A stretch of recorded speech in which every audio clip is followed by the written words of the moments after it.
Hi friends, എല്ലാവർക്കും ഹന്നാസ് റെസിപ്പീസിലേക്ക് സ്വാഗതം. നോമ്പുതുറ സമയത്ത് കുടിക്കാൻ പറ്റിയ നല്ലൊരു ഹെൽത്തി ആയിട്ടുള്ളൊരു ഡ്രിങ്കാണ് ഞാനിന്ന് ഉണ്ടാക്കാൻ പോകുന്നത്. ഇതുണ്ടാക്കുന്നത് എങ്ങനെയെന്ന് നോക്കാം. ഇതിനുവേണ്ടി ഞാനിവിടെ ഒരു പിടി ബദാം ഒന്ന് കുതിർക്കാൻ വേണ്ടി ഇട്ടിട്ടുണ്ടായിരുന്നു. ഇതൊരു 5-6 മണിക്കൂർ കുതിർത്തതിന് ശേഷം നമ്മളതിനെ ചെറുതായിട്ടൊന്ന് ഇങ്ങനെ പ്രസ് ചെയ്യുമ്പോഴത്തേക്ക് അതിൻ്റെ ആ തൊലി നമുക്ക് ഈസി ആയിട്ട് മാറ്റാൻ പറ്റും. അങ്ങനെ ഞാനിവിടെ എടുത്ത് വെച്ചിട്ടുണ്ട്.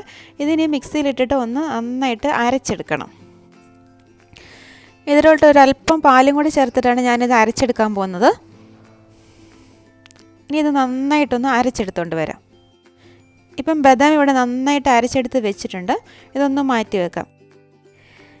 ഈ ഇഫ്താർ സ്പെഷ്യൽ ഡ്രിങ്ക് ഉണ്ടാക്കാൻ വേണ്ടി ഞാനിവിടെ 2 ഗ്ലാസ് പാൽ എടുത്തിട്ടുണ്ട്. ഇതിലോട്ട് ഇനി ഒരു 1/2 ഗ്ലാസ് വെള്ളം കൂടി ചേർത്ത് കൊടുക്കാം. ഇനി ഇതിലോട്ട് നേരത്തെ അരച്ച് വെച്ചിരിക്കുന്ന ബദാമിൻ്റെ പേസ്റ്റ് ചേർത്ത് കൊടുക്കാം.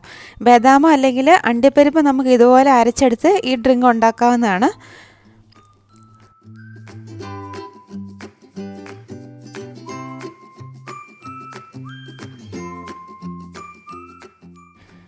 ആ ബദാമിൻ്റെ മിക്സ് ചേർത്തിട്ട് ഇത് നന്നായിട്ടൊന്ന് ഇളക്കി യോജിപ്പിക്കണം.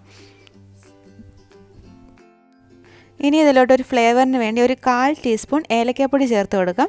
പിന്നെ മധുരത്തിന് ആവശ്യത്തിന് പഞ്ചസാരയും കൂടി ചേർത്ത് കൊടുക്കണം. ഒരു 3-4 ടേബിൾ സ്പൂൺ വരെ പഞ്ചസാര ചേർത്ത് കൊടുക്കാം. ഓരോരുത്തർ അവരവരുടെ മധുരത്തിനനുസരിച്ച് പഞ്ചസാര ചേർത്ത് കൊടുത്താലും മതി.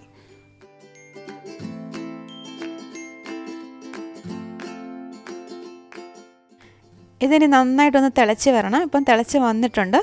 തിളച്ചതിന് ശേഷം തീ കുറച്ച് വെച്ചിട്ട് ഒരു 5 മിനിറ്റും കൂടി ഇതൊന്ന് ചെറിയ തീയിൽ വെച്ചിട്ട് വേണം ഗ്യാസ് ഓഫ് ആക്കാൻ.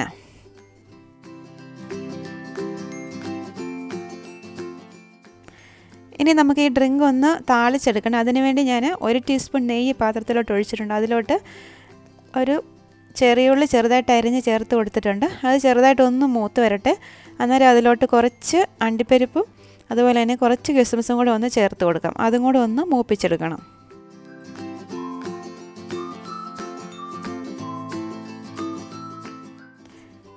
ഇതിപ്പോൾ 3 നന്നായിട്ട് റോസ്റ്റായിട്ട് വന്നിട്ടുണ്ട്. ഇനി നമുക്കിത് നമ്മുടെ ബദാം ഡ്രിങ്കിലോട്ട് ഒഴിച്ചു കൊടുക്കാം. എന്നിട്ട് നന്നായിട്ടൊന്ന് ഇളക്കി യോജിപ്പിക്കണം. ഈ ഡ്രിങ്ക് എപ്പോഴും ഒരു ചെറിയ ചൂടോടുകൂടി സെർവ് ചെയ്യുന്നതായിരിക്കും നല്ലത്. ഇഫ്താർ സമയത്ത് കുടിക്കാൻ പറ്റിയ നല്ല ഹെൽത്തി ആയിട്ടുള്ളൊരു ഡ്രിങ്കാണിത്. വേണമെങ്കിൽ നമുക്കിതിനെ ഒരു ഫാലൂദ എന്നൊക്കെ വേണമെങ്കിൽ പറയാം. മൈദയ്ക്ക് പകരം നമ്മളിതിൽ ബദാം അരച്ച് ചേർത്തിട്ടാണല്ലോ ഉപയോഗിച്ചിരിക്കുന്നത്. തീർച്ചയായിട്ടും നിങ്ങളിത് ഉണ്ടാക്കി നോക്കണം. നിങ്ങൾക്ക് തീർച്ചയായും ഇഷ്ടമാകും. അതുപോലെ കുട്ടികൾക്കൊക്കെ കൊടുക്കാൻ പറ്റിയ നല്ല ഹെൽത്തി ആയിട്ടുള്ളൊരു ഡ്രിങ്കാണിത്. ഇതിൻ്റെ വീഡിയോ ഇഷ്ടമായാൽ ലൈക്ക് ചെയ്യാനും അതുപോലെ കമൻറ്റ് ചെയ്യാനും ഷെയർ ചെയ്യാനും മറക്കരുത്. വീണ്ടും നല്ലൊരു റെസിപ്പിയുമായി കാണാം. Thank you for watching Hanna's recipes.